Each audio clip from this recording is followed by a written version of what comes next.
and welcome to this week's vlog. And just to explain that this is going to be a very short vlog, because this week I'm working 7 days and I'm on site at work from 8 o'clock in the morning till between 5 and 6 o'clock at night. So by the time I get back to the boat with Misty and I've given her a tea and I've had my tea, I really haven't got the energy to be doing much in the way of a vlog. So I do apologise, but let me say a warm welcome to each and every one of you, and especially a warm welcome to the new subscribers, and I do hope that they, like yourselves, are enjoying what we do. So I'm going to have a cup of tea, and then I have got a little electric gizmo in this box that's arrived this week, and I'm going to give you a quick review on that, and then tomorrow night I'm going to show you, I'm going to install it, and you'll see why this is such a handy little piece of kit. So I'm having my cup of tea, I'm going to have my tea, I'm going to review, and it'll be time for bed. It's as simple as that. Catch up in a bit. And welcome back. So I've had my tea, I've done the pots, I've walked my dog, she's had a supper, all's good. Now it's just time to open this and give it a quick review and a test. Those of you who watched last week's vlog will have seen that I finally plucked up the courage to cut the hole in the floor and create an inspection hatch. It's always been a concern of mine since I've been on this boat that the original owner had put a beautiful oak floor down on top of the plywood floor that the boat left the boatyard with. And he did say to me that there was an inspection hatch somewhere at the back of the boat inside, but he'd obviously put the oak floor over the top. He wasn't very forthcoming when I asked him what the ballast was, so that was making me nervous about cutting the hole. But as you'll have seen from the vlog, all went well. Few schoolboy errors doing it, but that's part and parcel of life, you know. I'm no expert, and it's done. So I've got the inspection hatch. Now somebody, I can't remember if it was on Twitter or Instagram, and do forgive me for not knowing where it's from, but I got asked the question, or the statement was, it's all well and good having an inspection hatch, but if you're only going to lift that every now and again, then surely the boat could fill up with water and you still wouldn't be any wiser, only by the fact you've caught it at the point at which you're lifting the hatch. And that's where this little boy comes in. Now, I knew this was going to be fitted when I cut the hole, and I've purchased this off of Amazon, and I'm pretty damn sure you'll get it anywhere off the internet, eBay. They'll all sell them. And this cost me the pricely sum of £5.90, including delivery. So what is it? It is, you're right, those who've guessed, it is what it says on it. It's a water sensor. Looks like an egg. Now this has got lights on it that flash. Now I'm Misty, it's not food. she's looking because she thinks it's food. Now this is called a TCare WA01. I'm going to put that, where's the camera? There, look. TCare WA01. And it works on the principle that if you look at it, it's got, if you can just see the side of the words, there's 4 little silver strips. If I turn it round, there's 4 little silver strips. You know, I turn it endways on, there's 2 little silver strips. And it works on the basis that you mount this where you want to detect when there's a water ingress. And once the water covers 2 of these little silver plates, it makes a circuit, and it will flash an LED and give off an audible alarm. Now, how I'm going to mount this, I am actually going to mount this under the hatch. That's my original plan, because I don't really want to be putting the cable through the hatch, because the hatch is actually water. It's got a watertight seal on it. So if I start drilling holes in that and I do fill up with water, that's just another area for it to get into the boat. So what I'm going to do, I'm going to demo this to you tonight, and then tomorrow night when I finish work, because as I say I'm working every flipping day this week, I'll bang it into the hole that I've done, the inspection hole, and I'll test it with the cupboard doors closed, with the hatch locked down, to see if I can hear this clearly enough to know there's a problem. And from the tests I've already done with this, because I've had a bit of a play with it, I'm thinking of investing in 3 more of these, and I'm going to put one underneath my Aldi gas central heating boiler, which is in the bedroom, because obviously there's plumbing to that, even though I don't use it, and it is live, so I can use it. I've got the gizmo on the wall to set it, but because it eats gas like it's going out of fashion, it's only ever going to be there as an emergency backup, but it heats the water and it does the central heating. So I want to buy one of these, if this proves to be successful, and fit that directly underneath the boiler. The second one I'm going to fit just behind the stairs as you go out onto the bow, because that's where the access point is for the fresh water tank. So again, if I put this near the pipework, if ever there's a leak in that pipework or the tank leaks, this will pick it up. And the third one is going to go in the bathroom, mounted behind the cabinet, and the sensor is going to go down at the base of my water tank, clarifier water tank. So again, there's a lot of pipe work in there, so if anything then decides to spring a leak, I get a warning. And it's so simple. Now, the only problem I found with this is when I first took it out of the box and I tried it, I thought, well, that's rubbish. And I really was disappointed. Well, I was disappointed. I paid less than £6. But I thought, it's rubbish, because it went and I thought, well, I'm never going to hear that, not unless I put this under my pillow. And a bit of advice: change the battery, because the battery that it comes with is total Mickey Mouse, absolute Mickey Mouse. Now I put the Duracell battery in here. Now with my, I've got two, I've got a fire alarm, and I've got 2 carbon monoxide alarms on board, Freedom sensors. And what I do, I change the 9-volt battery every 6 months. Now I know they'll go a lot longer than that, and I know they've got indicators on them that tell you when the battery's getting low. But I like to, it's my home, and I need to be sure that everything is safe. So I will change them every 6 months for what they cost. So I've got a good supply of part used 9-volt Duracell batteries. I pop one of them in, works a treat. So I'm now going to move on to the breakfast bar, and I'm going to give a little demo and just show you how effective this little bit of kit is for. Right, I'm hoping I've got this so you can actually see it clear enough. It's a bit difficult when you're trying to video and you're doing everything on your own, but for the purpose of this demonstration, this is turned on already, and I've placed the sensor on, as you can see, a piece of kitchen towel. And what I'm going to do, I'm just going to wet the kitchen towel and see how long it takes once the moisture, how quick is that? And that will continue to alarm like that every now and again once it picks up moisture. So I think for that money, that is absolutely worth every penny.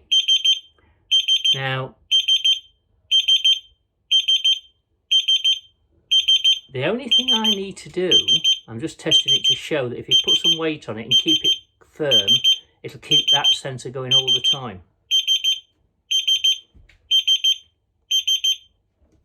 Once it's dried off from that, and even just wetting your finger,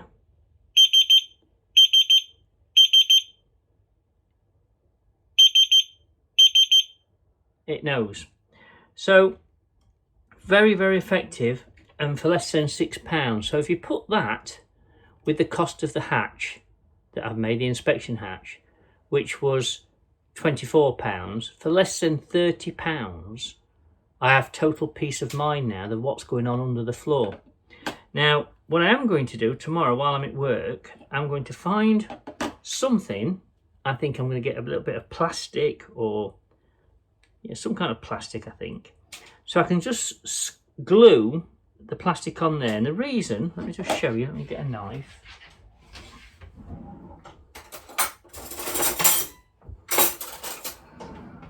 The reason is, obviously, the base of my boat is metal.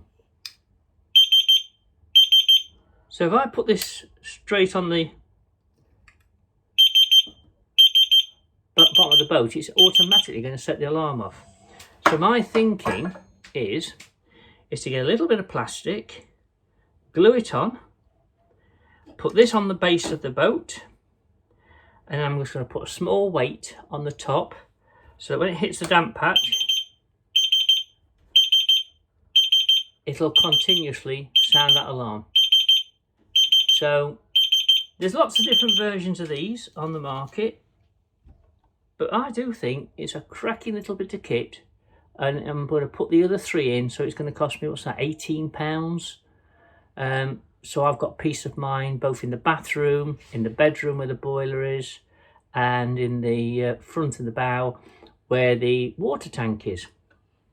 So join me tomorrow after work when I'll have designed something to blank off the 4 that are going face down, and they're going to be, it's going to be, if you look at the very end, I don't know if you can just see them if I put it really close up to the camera, the 2 little metal prongs on the end are almost to the very bottom and top of the case. So when this is flat on the floor, water would only need to be just creeping across the floor, and these sensors will pick it up.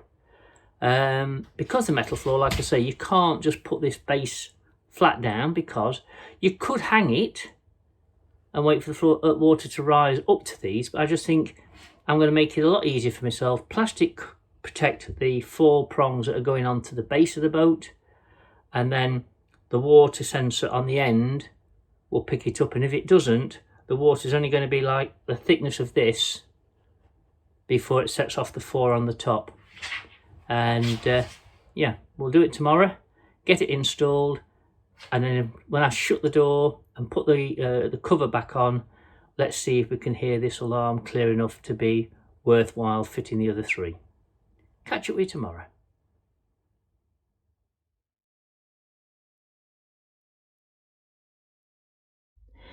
Well, I was going to leave it till tomorrow, but then after I finished that little clip I've just done to camera, I've decided to come up with a better idea than putting plastic underneath the sensor. So what I've done, I've put 2 thin strips of blue tack. I'm then going to put that onto the floor of the boat, and I don't know if you can see this very well, but there's a hole there to hang, and there's a screw, and that will hang, and it's about 3.5–4 inches off the base of the boat, so it would have to get a lot of water in there that I haven't noticed before the actual unit gets underwater. So I've just put that jug in for now with a drop of water in it. That'll set this off as soon as I put it in. I'm going to put the cover back on, and then we're going to shut the doors and see if we can still hear the alarm going off when we actually sat in the boat.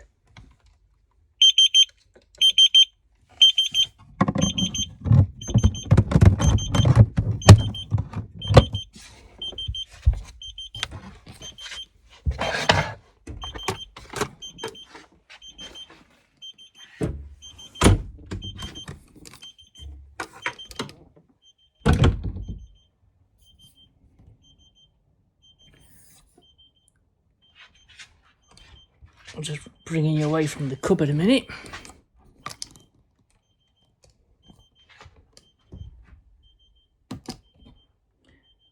Now I don't know whether the phone's going to pick this up. Excuse all the mess on the sofa because it's just where I've took it out of the cupboard. But I can clearly, as I sit on the sofa, I can hear that. I haven't got to listen for it, I can hear it. It's an annoying little chitty-chit, chitty-chit, chitty-chit, chitty-chit. And I would definitely know there's water in that part of the boat.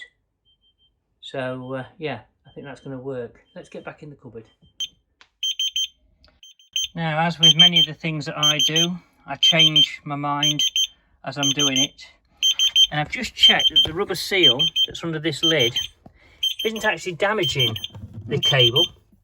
So I'm going to run this cable up and leave the actual siren itself in the electric cupboard. Now let's just see the difference it makes when it's hanging up there and I'm in the boat.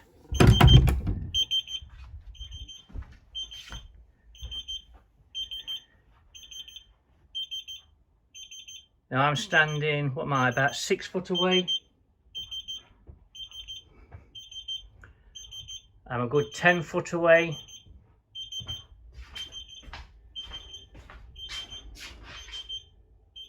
We're a good 15 foot away. I'm now going down into the bedroom. I'm not sure this phone's going to pick it up, but I can still hear it. And I'm right into the bedroom now. And I can hear that as clear as day. So yeah, I'm going to tidy the wires up. And I'm going to fit the sensor onto the plate using the blue tack. And I'm going to leave the alarm itself in the actual electric cupboard hanging up, because I think that's a lot better than leaving it underneath the hatch. So I'll tidy it up, show you a quick video of that once it's done, and another good job done. I'll put all my rubbish back in the cupboard then. So all I've done is just put the wire wrap around that mains wire there, run the white cable up, out of the way, and then up to the alarm on the wall. So yes, less than £30 to put peace of mind in place with the hatch and the water sensor. Job's a good one. I just had to share this with you. I was walking back up the pontoon other night and I got a shout from Paula and Tim to say they got something for me, and could I pick it up on the way back from walking Misty. And Paul had made a batch of homemade, I think it's cabbage, veg of all sorts, soup, and I've just heated this up and I'm going to have it with a noggin of bread. And do you know something, it smells bloody lovely, and it just sums up the kind of neighbours that I've got. Obviously Paula thinks I don't eat, but by God I do appreciate the fact that she's made the effort. And yeah, it smells absolutely gorgeous. This is going to be the start of my tea tonight, thank you very much. And why do I live on a boat? Well, need I say more? Thank you, Paula, thank you. Note to myself, next time you get a bag of frozen sausages out of the freezer before you go to bed, do check you've actually got sausages. I fancied bangers and mash and defrosted and found it's mince. So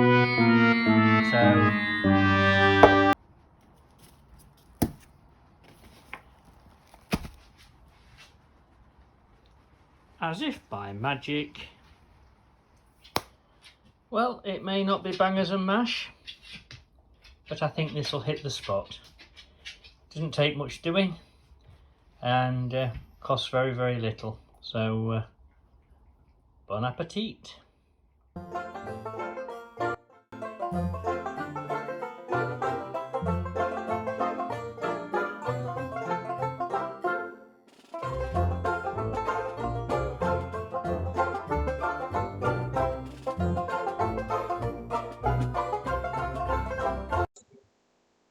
Cider of the week.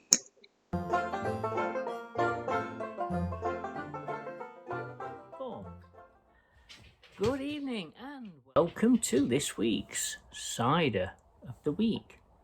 I hope you've enjoyed the vlog. I know it wasn't as long as I normally would do, and that's maybe not such a bad thing, but it was just one little job I was able to get sorted in between having a really busy week at work. So this week's side of the week is a Brothers Tutti Frutti.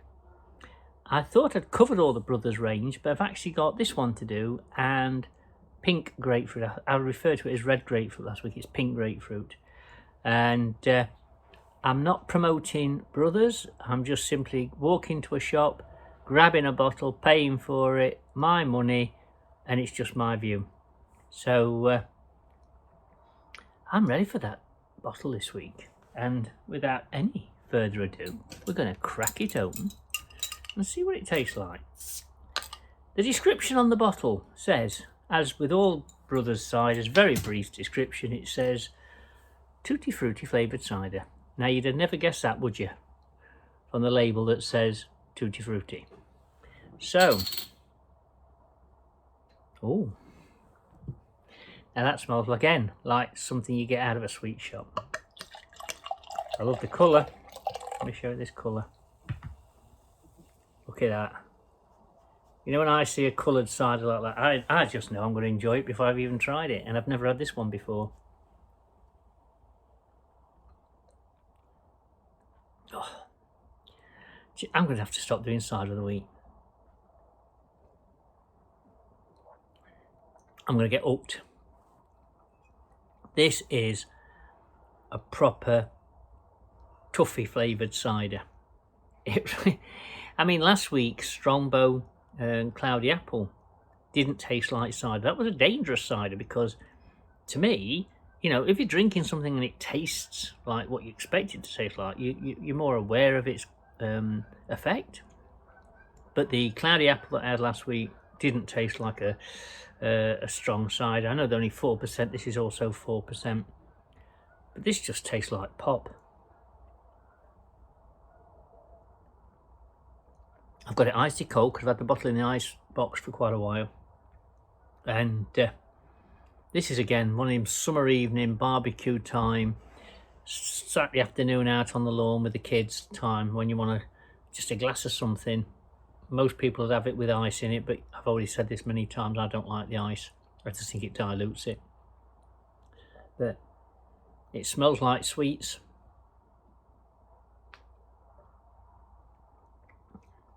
It's got a lovely taste. Got a really lovely taste. And I think again, there's none of the Brothers ciders, flavoured ciders yet, that I've tried that I don't actually like. Some I like more than others, but they're all nice, you know, and they don't taste like cider. So I'm going to rank this one in the same league as last week's Strongbow Cloudy Apple, which is a 9. Because it's up there with my favourites, and I'm a bit biased because I do like flavoured ciders. And I was looking on the shelf today in B&M Bargains in Sutton Ashfield, and there is other shops obviously that sell cider, but they just seem to have about 18, 19 different ciders, and I've gone through most of them.